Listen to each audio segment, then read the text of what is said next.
Hello and welcome back. Super excited to get into today's episode. We're going to be talking about the messy middle. So, what do I mean by that? What I mean is that is the space between when the impetus to take action occurs. So, that's all the excitement, the motivation, the hopefulness, the goal setting, all of the things that get us started. And the end result, the outcome, so crossing the finish line, completing the project, getting the raise, getting the promotion, it's the space between both of those things. So it's the space between when we first start something and we get that external validation, we get that outcome based goal. And the fact of the matter is that we spend the majority of our time in this proverbial messy middle. The hardest part of any endurance effort, whether it's in sport or business or life, is the middle part. It's when that initial motivation fades. It's when the finish line feels far away. And it's easy to question the process. So today, we're going to explore what it takes to stay committed when progress isn't obvious, when things are feeling messy, when we're feeling really far away from the finish line, when we're not sure what the next step is. We're going to break down what the mindset traps are. We're going to identify the challenges. We're going to talk about tangible ways to stay grounded and resilient in the messy middle so that you can still prioritize growth. So I'm going to go through 4 separate parts. We're going to set the stage. We're going to talk about some specifics, and we're going to get into some actionable takeaways and some shifts that you can make to actually align when you are inevitably in this place. Because again, this is where we spend the majority of our time. It is easy to set big and lofty goals. It is certainly easy to get excited about those. And it's really great when we cross the finish line. But all of the space in between is where we spend most of our time. And it's what separates success from failure. It's what separates those that reach their goals from those that don't, those that fall short of their full potential from those that move in the direction of reaching it. And so everyone celebrates the start and the finish, but we don't really talk about the middle. And that's why I want to zero in on this today. We even talk about the process a lot, but I want to get even more granular. I want to talk about what that actually looks like. I want to talk about the liminal space between the start of something and when we finish it, and the real challenges that come with being stuck in the middle part. And it's because it requires so much effort. You're doing the work, but it just feels like nothing is changing. It feels like no step is in any particular right direction. It feels like the sum total of the effort is not in alignment with what you thought it would be. It feels like it's not moving the needle. And that's because the middle is longer and harder than we typically care to recognize. At the onset of a goal, at the onset of an initiative, we think that we have a clear idea of the runway. We think we understand the work that is required. We think that we have a grasp of the effort and the input that's needed to reach the finish line and get to that outcome-based goal. But the fact of the matter is that we typically don't. It is typically longer and harder and more costly than we ever thought that it would be. And then we have to sit in this middle portion for so long with such a high level of unknowing that it is very, very hard to stay connected and stay grounded and stay committed to the path in front of us, committed to the goal that we set out to accomplish. So this episode is for anyone who's stuck between clarity and payoff. And I think those are the 2 best ways to kind of define the beginning and the end. At the beginning, you have, again, a high degree of clarity. You know exactly what you want. You're excited and fired up. You're committed. And then the payoff is the thing at the end, right? Again, it's the finish line. It's the win in our businesses and careers. It's a relationship. It's the wedding day. It's the, whatever that big shiny thing is at the end. of the road, that is the payoff. So any time period between clarity and payoff is what we're talking about today. And if I could leave you with one thing, or if I could kick things off with a quote that I want you to hang on to, it's that endurance is really built in the silence between breakthroughs, right? The things that make exceptional people exceptional, the things that allow those that accomplish their goals, the people that we see out in the world that we're like, man, those people are crushing it. They're doing all these things. They're accomplishing goals. They're finishing the race. They're training. They're doing whatever it is. It is those individuals' particular skill set, which is their ability to manage and sit in the silence in between the breakthroughs. And let me be the first to say that in my experience, the breakthroughs are actually few and far between.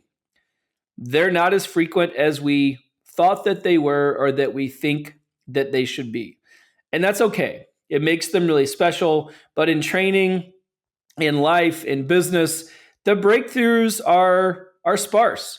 We put in a tremendous amount of effort to be able to experience a few breakthroughs. And that's okay. I think that's what makes it good. And that's why I want to talk about this today. So again, just remember that endurance is built in that silence between the breakthroughs, and that I hope that helps contextualize and compartmentalize when these breakthroughs actually occur, which again, in my experience, is truthfully not that often. And I think that's a good thing. It makes them that much more special.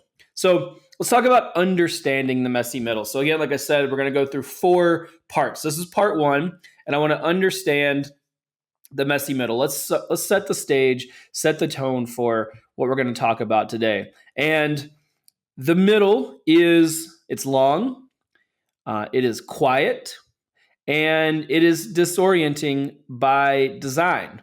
So what does that mean? Long, like I talked about, it is longer than we typically imagined it would or should be. It's quiet. What does that mean? There's not a lot of praise. This is why the middle, for so many people, is challenging, because there's not a lot going on. It's not very sexy. No one's paying attention. There's no real shiny thing that happened. There's no praiseworthy event. It is just us committing to forward movement at any cost. And that is a quiet place to be. And it's disorienting because we can't see the finish line. We lose sight of why we started, why we thought this was so important to begin with. We start to question ourselves. Is the process even worth it? Is the cost too high? And that's just the way that the middle is laid out. That is kind of the formula. And why is this so hard? So what makes the middle hard? It's several different things. One, it is dramatically diminished external validation. So it is really easy to get out of bed in the morning when you know someone's there to pat you on the back, right? It's actually relatively easy to show up to race day, knowing that the promise of the finish line and the praise and the medal around your neck and the family at the end of the finish line and the Strava results and all the things are there waiting for you. It's easy to show up to a meeting at work when you've just hit your goal and the board is happy and investors are happy and your team is excited about you and they think you're doing a great job. When those things go away, it becomes dramatically harder to show up, right? When we're not maybe having our best day, when people aren't satisfied with us, when things don't feel is good, when our body hurts, when we're tired, when we're burning the candle at both ends. So diminished external validation in the middle is one of the things that I think makes this so challenging for most of us. Next is progress is no longer linear and it doesn't really feel visible, right? Meaning that we can't see the progress. We can't see the results of our input.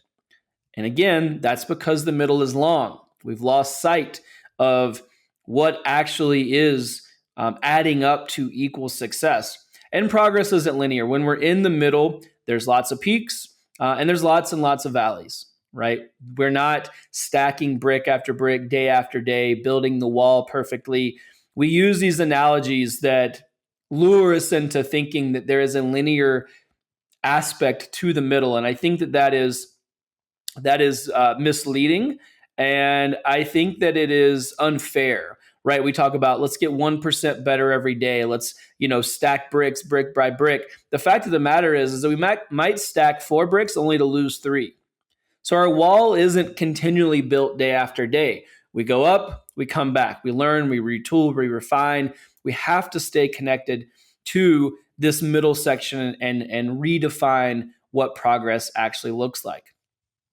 The next thing that makes it hard is that the emotional fatigue, right? There's doubt and there is an erosion of our identity as individuals, right? We are very quickly linked from an identity perspective to our outcomes and our accomplishments. And when those outcomes and accomplishments aren't on our shirt sleeve, when they're not clear, when they're not right in front of our face, then it becomes very challenging to stay connected to these things. So we also get worn down emotionally. We doubt ourselves. Again, like I said, is it worth it? Is the cost too high? There is an emotional energy erosion to the middle space. And that is very hard. I'm not discounting the cost there in the energy drain, but that is, again, why it is so difficult. And we doubt ourselves. Again, just, is this worth it? This is so much harder than I thought it would be. Am I doing it right? Am I smart enough? Do I have the tools? Do I know the right people? Am I doing enough? Am I doing too much? The list goes on. Doubt really erodes our ability to focus on and to see progress in this messy middle. So how does this show up? I want to give you a few examples of where this might be showing up. And I'm going to talk about it through 3 different lenses, really primarily. We're going to talk about through your work or your business. We're going to talk about training, the physical aspects or your physical output, and your personal life. As any of you know that have listened to Endurance Minded, I see all of these things as interconnected. So we're always going to talk about the physical part of what we do. I think that what we do as athletes is intrinsically and inherently linked to our output in other areas of our lives. And then, of course, nothing happens in a vacuum. So if we're going to talk about one area, we're going to talk about all areas. So how does this show up when we're in the middle and we know that it's hard? Well, in business, it's plateaus. It is, starting to move in a direction, thinking that it's going to happen in the second quarter, and here we are in the first quarter of the following year, and it still hasn't happened yet. Right? We've plateaued. It takes longer to build momentum. It takes longer to get answers to questions. We see this also on client acquisition. So if you're in the business of acquiring clients, we see slow client growth. Right? We think that it's gonna be faster. We think that we have all the tools, and the fact of the matter is it just takes longer than we think. And then revenue stagnation. So if we're on an upward trajectory, if things are looking good, and then we start to plateau or we fall back or we have a dip, these are all part of the middle, right? So these are just a few examples of how this can show up in business. In our training, it can show up in the off season, right? So we're on the other side of an outcome-based goal. We still want to stay connected. We still know we have things to do, but we're really far away from that external validation, right? It's those dark and quiet months of winter. It's all the unsexy work that we need to do. It's mobility. It's stability work. It's strength training. It's pushing our bodies in ways that we're not comfortable with. It's training solo, indoors. It's a long way to the sexy race season, or the sexy days of being outside on a run in the summertime when everything feels great. Also during long build cycles, right? So stacking, slowly grinding towards big goals. This starts to feel pretty monotonous. And typically there's a lot of setbacks.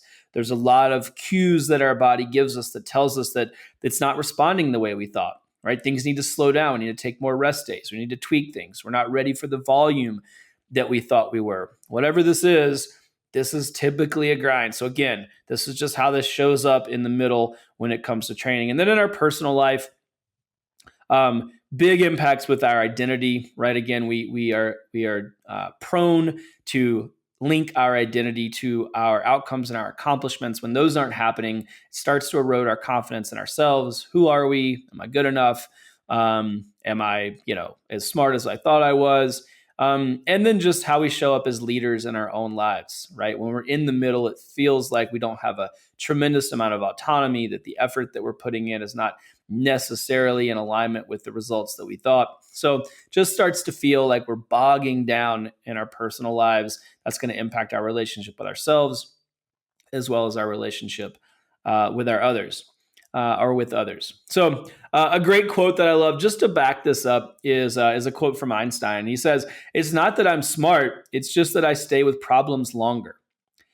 And I love this sentiment, is that I think so much, again, of success, and I mentioned this at the top of the episode, I think so much of success is just our ability to sit with the thing longer than most people, right? Longer than we're comfortable, longer than we have the answers, longer than we have the energy or the motivation or the excitement. And if we do that, you almost can't help but be successful, because you just stay in it long enough to figure out the answers and to understand what it's supposed to look like. So I always love that quote from Einstein.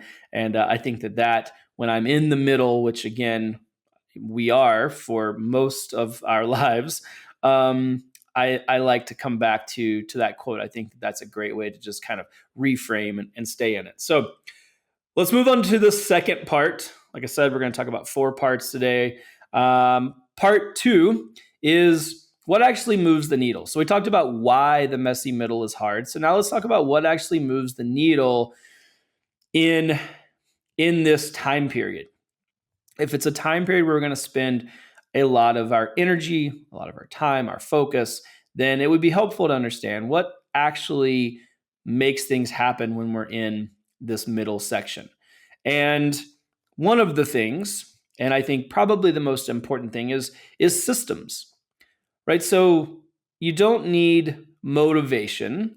You need a system or systems that set you up for success. So when we're in this time period, we tend to be very hard on ourselves about whether or not we are motivated. Now, we hear a lot of talk about motivation. I've talked about motivation at length on this podcast. And I'm not going to go into whether or not it's important, or we're not going to go into the discipline conversation versus motivation. But what I do want to lean in on here, or focus on here, is there is an opportunity for a systematization of how we process the information and how we ultimately can still identify wins and understand what progress looks like when we're in this time period. So one of the best approaches to starting to build a system is to understand that very, very small bouts of consistency are always going to beat massive bursts. So when we're in the middle, we tend to want to really prioritize speed as a commodity and as a measure of success. And speed is good. If you can move things faster, by all means. However, what that typically looks like is we move in these massive sprints, we wear ourselves out, we try to pull in tons of different information, try lots of different things, we're throwing spaghetti at the wall.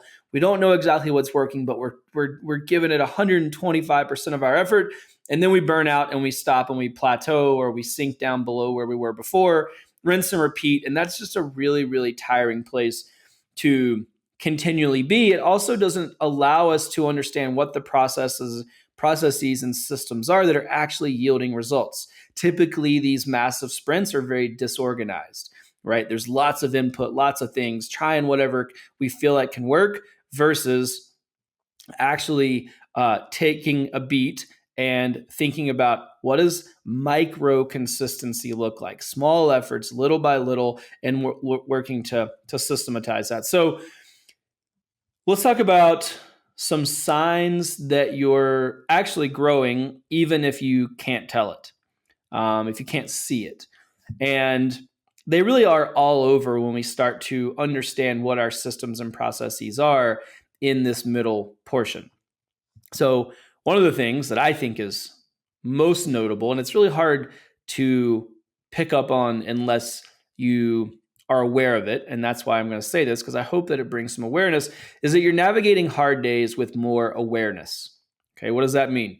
More awareness about how you communicate, more awareness about how you show up, more awareness around how you still prioritize yourself, right? How you prioritize exercise, self-care, prioritize time with your family, right? So when hard days spin you out less and less, that's actually a sign that you're growing and making progress, even though it is slight, and even though it might not feel like, or might actually not be any notable progress in the direction of your goal. That still means that you are building systems and processes that allow you to navigate this middle in a way that is more productive. So just take a second to reflect and ask yourself if you're navigating hard days with more awareness. Next is your reactions are calmer and your process is tighter, right? So when things happen, when you get inputs that may have traditionally, like I said earlier, spin you out, you react more calmly. You know that you have the capacity and ability to navigate these things in a way that is going to be okay. And you're going to be successful because you know what the middle looks and feels like. You've been here before. You've built systems and processes. And then to that end, that process is tighter. So how you move from input to output is less reactive, right? So input comes in, something happens. Am I going to be reactive, or am I going to be calm? And I'm going to be able to navigate that. And so we build that process around how we move through different types of information, things that we can't control. And we fall back on our ability to show up, control the things we can control, and be consistent day after day. And next is you're asking better questions. You're asking better questions of yourself, and you're asking better questions of those around you. So examples of that are going to be, how can I communicate better? Right? That's a question I like to ask myself every day, right? This feels like this is really hard. This feels like this is having an outsized impact on my mood, on my emotional health, on my ability to stay focused, my ability to gain clarity. So am I communicating effectively? Is there something that I can do to mitigate this seemingly outsized response? What I've found is it almost always comes down to communication. So that's a question I ask myself all the time. And then you can ask better questions of others, right? Clarifying questions, right? What does this look like, right? What does support look like? This is what support looks like for me during this time period. When we ask better questions, we get better answers, right? The power of the question is the power of the answer. So again, largely based on communication here, and how we communicate with ourselves and how we communicate with others is our primary mechanism to move through the world. So if you can dial that in, then I think that you're going to see massive progress or massive results in this middle space. So let's talk about how to redefine this process. So how do we actually, again, make some real progress here? Well, I think we need to redefine what progress actually looks and feels like. First is energy management. So again, are you being proactive or are you being reactive, right? Are you having an outsized response emotionally or physically to the input? Or are you able to cope with that, process it, gain clarity, and move through in a way that is still productive? Your consistency in your behavior. Are you having dramatic swings in your mood? Are you angry one day? Are you depressed the next day? Are you happy for a second and then it falls off? Or are you able to cruise through? Now, I'm not saying that you should be completely unaffected by everything, but major swings in our behavior impact our ability to manage our energy, which is what really wears us down. So can we think about how to manage our behavior consistently? And then we're able to, this is a quote or a phrase taken from strength training, time under tension. If you've been in strength training or you've done strength training, you've researched it all, you've heard of TUT, T-U-T, time under tension. And that is a time that in which the muscles are loaded and the rep that we are in is controlled. And we can talk about literally how long are you under tension? 3 seconds, 8 seconds? Are we taking 5 seconds to go down on that squat and 5 seconds to come back up? Are we creating a lot of time under tension? And that's really the way we can quantify how our bodies will react and ultimately progress as a result of loaded strength training. It's the same thing in our lives. How are we handling time under tension? Are we able to remain in tension longer? Right? Can we sit in that discomfort? Can we sit in that loaded experience? Can we, what used to be, a half a day, now can we sit in that for a week? Can we process it? Can we understand it? Can we control our energy and our behavior despite that time under tension? And if you find yourself able to do that, or if you're not able to do that, this is one of the ways that you can really redefine what progress looks like. So the three ways that you can do that is you can really work to control your energy. You can make sure that your behavior is consistent. You can check that. And then you can think about your time under tension. Are you able to navigate tense periods in your life for longer with more control and less energy output?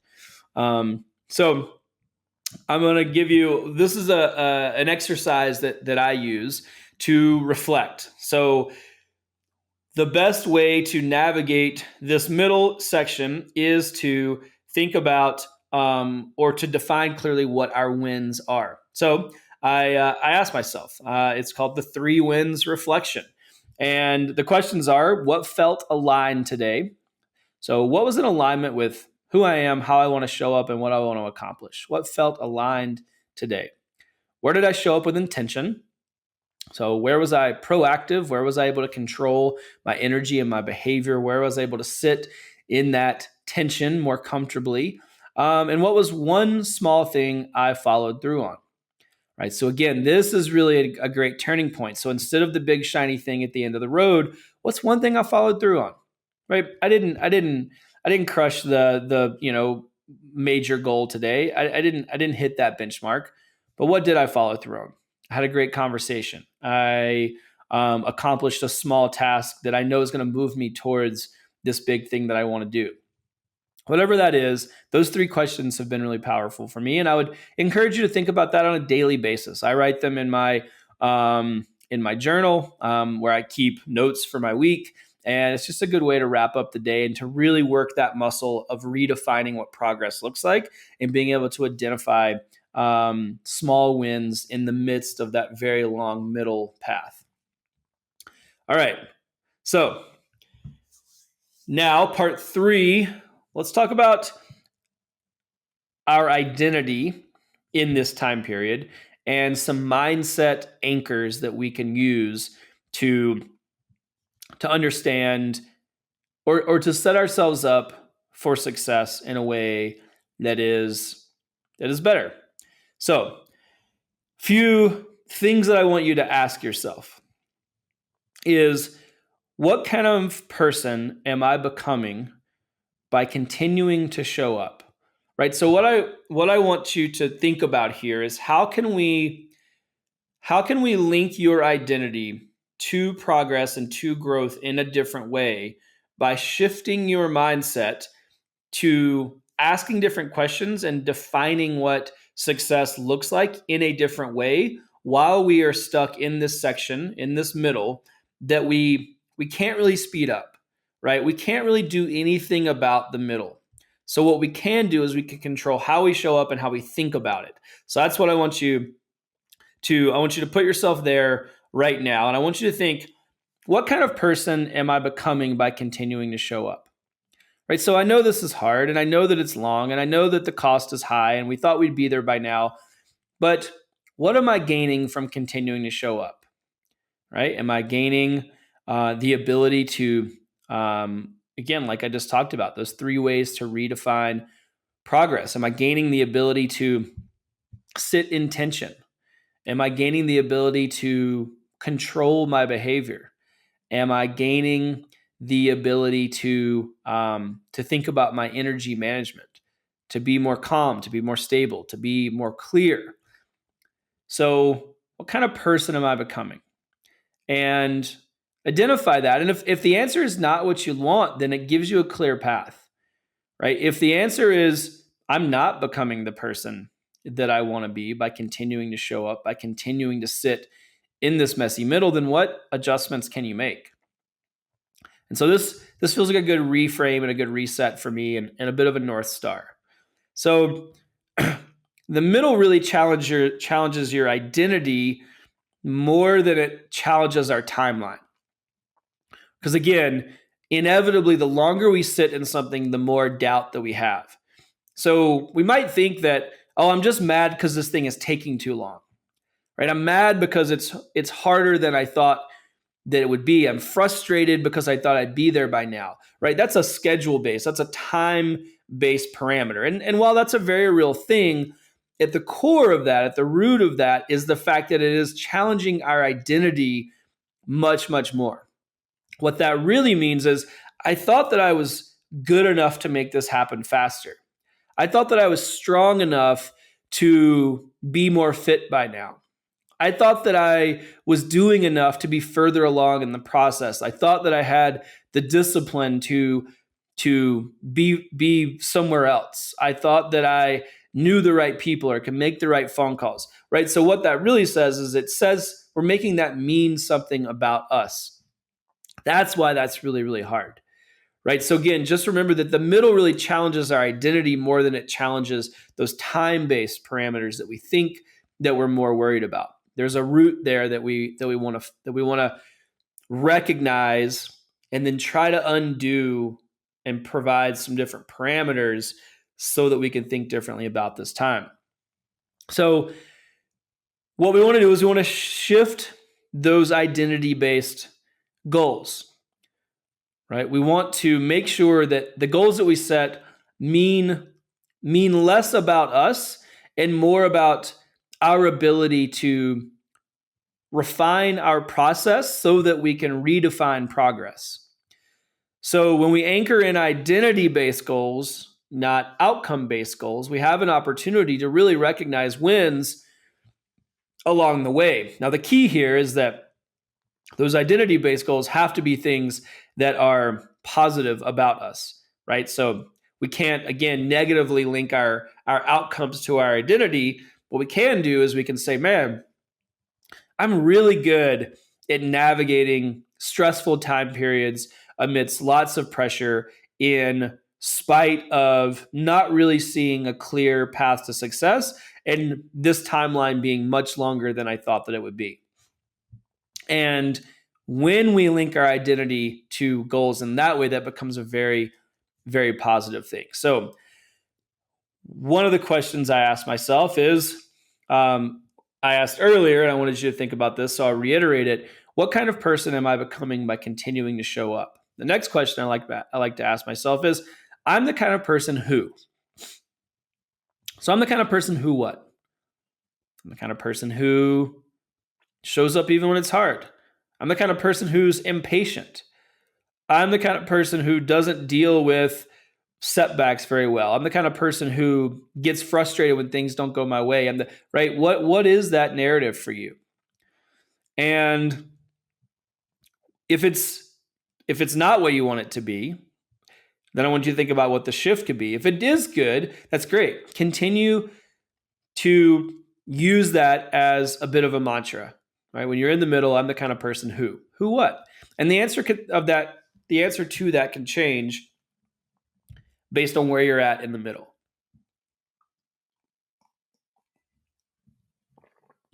So, last but not least, let's talk a little bit about how to navigate comparison and impatience in the age of social media.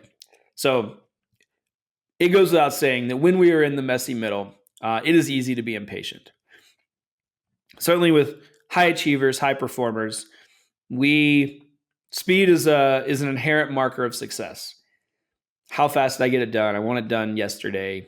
I thought I'd be there by now, right? Speed is inherently and intrinsically linked to how we define success. And it's easy to be impatient. It is also easy to compare ourselves. We have more access now to people and to external based goals, external wins. We have more access to external validation as well via social media, likes, shares, kudos, thumbs up, whatever it is, than we've ever had before. And so we've been programmed and conditioned to respond to that. So that makes this middle very, very hard because it puts a spotlight on who we are, where we're at, and the fact that we're not where we want to be. And if I can give you any advice, it is that you have to remember that comparison is the thief of joy. And I know that you've heard that. That, of course, is not my quote. I don't know who said that first. And while that's easier said than done, it really is incumbent upon us to focus on what we're doing, where we're at, not where anyone else is. It doesn't matter. We are all different. How we move through the world is different. How you prepare for a goal is different. If we're talking about fitness, how your body responds to training load is different. What works for somebody doesn't work for somebody else. Your life is different. Your stress is different. Your priorities are different. Your goals, your mind, your body, your emotional capacity, the list goes on. There is literally no reason to compare yourself to someone else because there is no world in which you are the same as that person. And so comparing yourself in any capacity to anyone else is truly robbing you of any joy that can come from the process and the progress that you're making. And that is much easier said than done. It is hard. It comes at us every single day. But it really is incumbent upon us to focus on us. Nothing good comes from comparison. Nothing good comes from wondering why something that worked for someone else isn't working for us, wondering why something that took somebody else 1 year is taking us 2 years, because that's the way it is, right? We're all different. There's nothing we can do about that. And so I know that is hard to do, but if nothing else, just as a reminder, I want you to really remember that nothing good comes from comparison.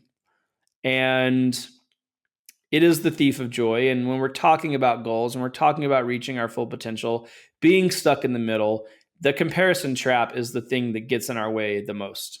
And I hope that you leave this podcast with some tools to think differently about what that actually is and how that shows up in your life. And so I'll leave you with an opportunity for this particular part to rewrite your identity statement. So I've given you 3 opportunities to reframe your identity and your mindset. The first one was, what kind of person am I becoming by continuing to show up? That's the first question. Answer that. If it's not what you like, look for opportunities to change it. Next question is, I'm the kind of person who? I'm the kind of person who what? Right? Answer that question. Next, and finally, I am someone who blank, even when blank. I am someone who blank, even when blank. Right? Those are the 3 questions that I want you to answer honestly, and I want you to use them to reframe what that looks like from an identity and a mindset perspective. I am someone who stays focused and consistent even when I can't see the finish line. I am someone who gets upset and derailed easily by the slightest inconvenience or when things don't go as planned, right? So those are 2 separate examples. So it doesn't have to look pretty. And I want you to answer it honestly, and then I want you to look for opportunities for adjustment based on what we've talked about today. All right. So now let's talk about final part.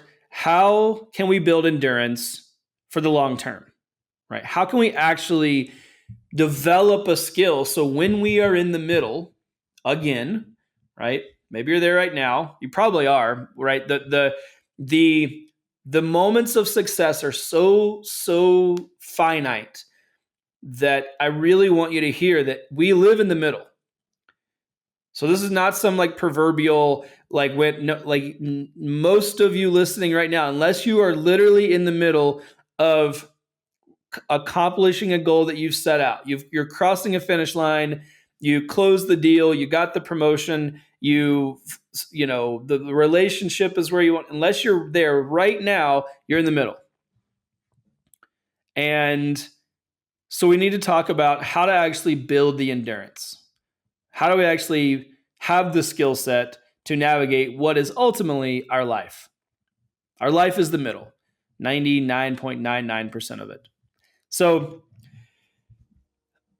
one way to do that is to build rituals that don't rely on motivation. So again, I don't want to go super deep into the motivation thing here. But again, systematize. What are the things that you can do in your life? We've talked about many of them today. What are the things you can do in your life that don't rely on motivation? All right, that don't rely on this seemingly heroic effort to move the needle forward, to do the thing, to get the job done. And those things, I think I would encourage you, for some of them to be fun, right? What are rituals that don't rely on motivation? Well, some rituals should be exciting. For me, cooking dinner with my wife, that's an anchor. I do it every night, and it's exciting. It brings me joy.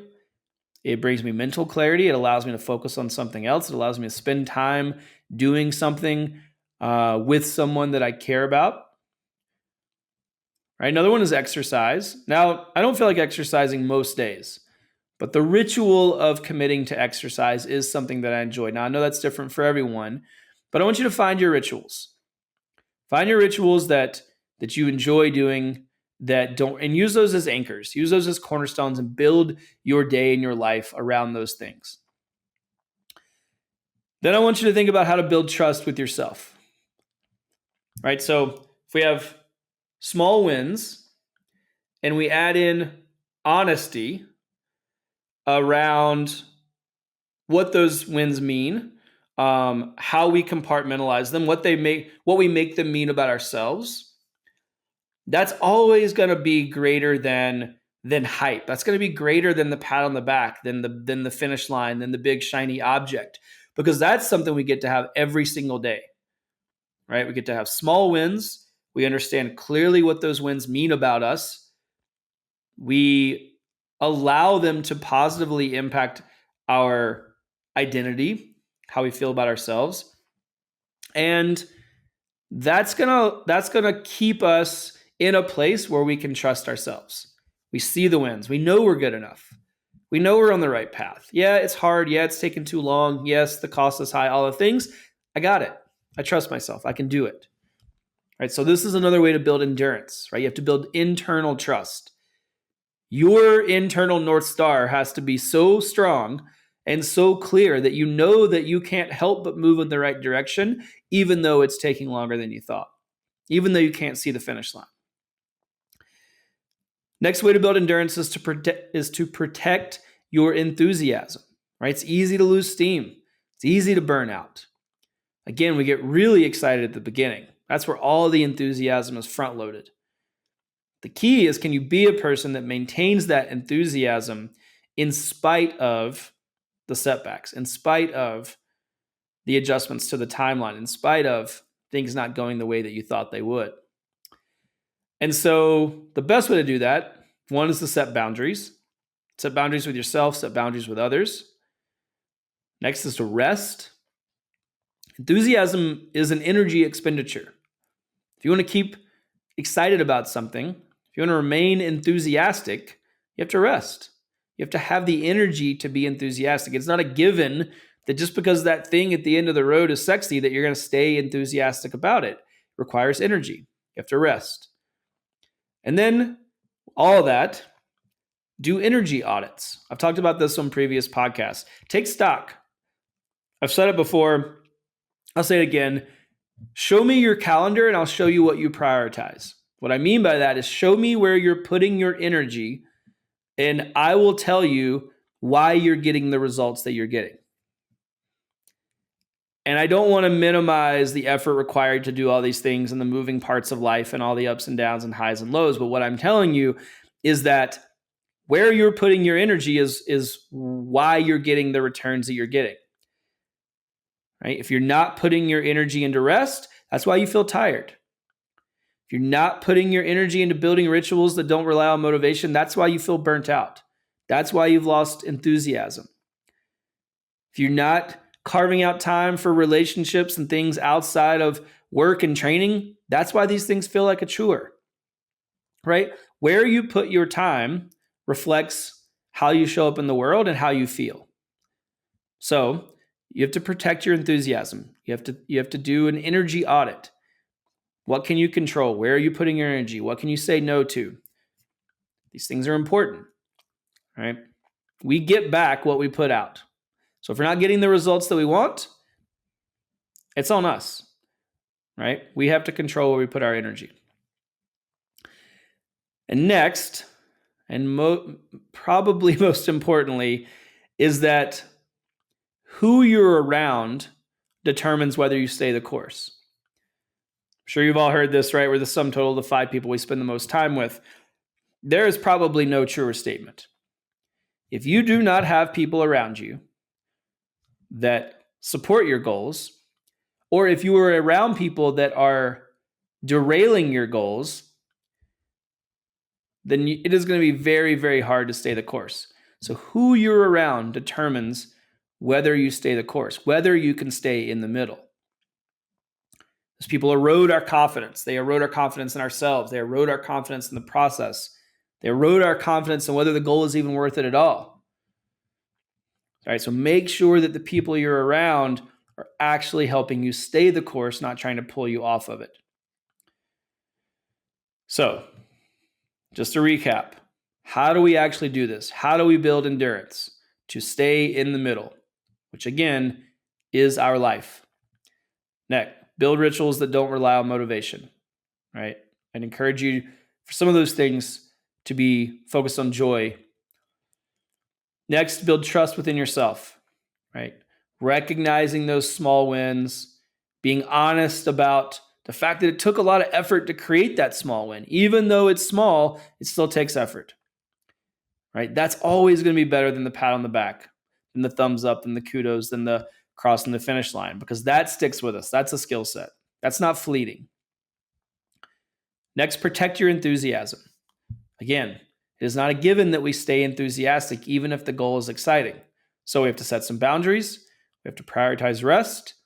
And we need to do some energy audits. Where are we putting our time? Right? Where we allocate our time is going to reflect the outcomes that we get. Next is who you're around determines if you stay on the course. So make sure that the people around you are supporting your ability to stay the course and to stay focused and to stay committed and to align those small wins with a positive identity and honesty about who you are and your ability to stay focused, stay clear on what your goals are. And that is going to be a huge piece of the puzzle. So that's our 4 parts. Quick takeaways. Growth often feels like nothing is happening until it does. So nothing happens, and then movement, right? And that's just a function of committing to the time, committing to the process, committing to the middle long enough to learn the skills, to be the person, to change our mindset, to connect with the right people, all the pieces that have to fall into place. Just being there long enough for progress to actually happen. Right? That's the parable of overnight success, right? Well, it only took me 10 years to be an overnight success, right? Nothing happens, boom, it blows up. And then everybody pays attention. Well, no, what we didn't see is all of the middle in between, right? All of the messy parts, all the sleepless nights, all the tired days, right? So nothing happens until it does. The middle will really test your faith in the process. It'll test your identity, and it'll test your why. And that's why it's so important to understand what this actually is supposed to look and feel like, how to develop skills that allow us to stay in the middle, because it is not an easy thing to navigate, and it will test you. It will test you time and time and time again. And next, endurance during this time period, and endurance in life, it's not about speed. It's about staying in it even when you're not excited. So I want you to use consistency as a measure for success, not speed. If I'm training for a particular event, I'm not interested in how fast I get fit. My measure of success is the ability to stay in it, even when I'm not excited, even when it's hard, even when I feel beat up. Do the things that aren't sexy. Stretch, mobilize, sauna, cold, sleep, eat well, drink enough, right? All the things that I know add up to success. When I don't feel like it, when I'm not excited, I don't want to plan my meals. I don't want to pay attention. I don't want to prep my stuff. I don't want to, whatever it is. Endurance is not about speed. It's about staying in it when you're not excited. So what I want you to do, I want to leave you with a bit of homework. This week, I want you to write down an area of your life. It could be business, could be personal, could be physical, the training aspect, where you feel stuck in the middle. And I promise you, we're all there. No one is reaching their penultimate goal in all these areas of their life right now, today. So I want you to pick an area of your life where you feel stuck in the middle. Then I want you to ask yourself, what would it look like to trust the process for 30 more days? Show up, even when it's quiet, even when it feels dark, even when you feel alone, and just trust the process. So write that down. What's the area that you feel stuck in the middle right now? And then ask yourself and answer the question, what would it look like to trust the process for 30 more days? And then I want you to show up, even when it's quiet, especially when it's quiet, and focus on the middle and doing the middle really, really well. So, as always, I hope that was helpful, insightful. Hope you can find some very real takeaways here. I hope that you wrote down some of these questions, that you ask yourself them honestly, or you answer them honestly, and that they help you actually move forward in a way that feels productive and meaningful. As always, you can find us on EnduranceMinded.com. Leave us a message. Let us know what you think, what's working. We can celebrate your wins. Let us know what you're struggling with, and love to hear from you there. And last but not least, rate, subscribe, and share. If you like this podcast or any of our other ones, rate it on your favorite podcast platform. Subscribe so you can be alerted to new episode every other week. We launch on Tuesdays. And share an episode with a friend, with a colleague, with somebody who needs this. The goal is that there's true value here, and that it helps everyone move in the direction of their full potential in a little way. It's a little bit more meaningful, maybe a little bit easier. So until then, I'll see you next time on Endurance Minded.